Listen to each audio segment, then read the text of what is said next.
Iran যুদ্ধের coverage নিয়ে মার্কিন গণমাধ্যমের ওপর চরম অসন্তোষ প্রকাশ করেছেন প্রেসিডেন্ট ডোনাল্ড ট্রাম্প।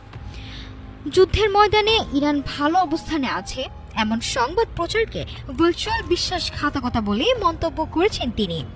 এমনকি সংবাদের তথ্যসূত্র খুঁজতে সাংবাদিকদের বিরুদ্ধে আইনি পদক্ষেপ নেওয়ার জন্য বিচার বিভাগকে চাপ দিচ্ছেন ট্রাম্প।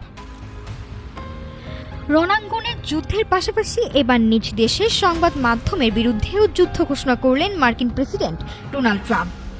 বুধবার কাতার ভিত্তিক সংবাদ মাধ্যম আল জাজিরা জানায়, ইরান যুদ্ধের কাভারেজ নিয়ে সামাজিক যোগাযোগ মাধ্যমে তীব্র বিষোদ্গার করেছেন তিনি। ট্রাম্পের অভিযোগ, মার্কিন গণমাধ্যমগুলো ইরানের সামরিক শক্তিকে বড় করে দেখিয়ে তেহরানকে অযথা মিথ্যা আশ্বাস দিচ্ছে। যদিও সুনির্দিষ্ট কোনো সংবাদ মাধ্যমের নাম তিনি উল্লেখ করেননি, তবে তার প্রশাসনের শীর্ষ কর্মকর্তারা অনেক আগে থেকে সমালোচনামূলক প্রতিবেদনের বিরুদ্ধে সরব ছিলেন।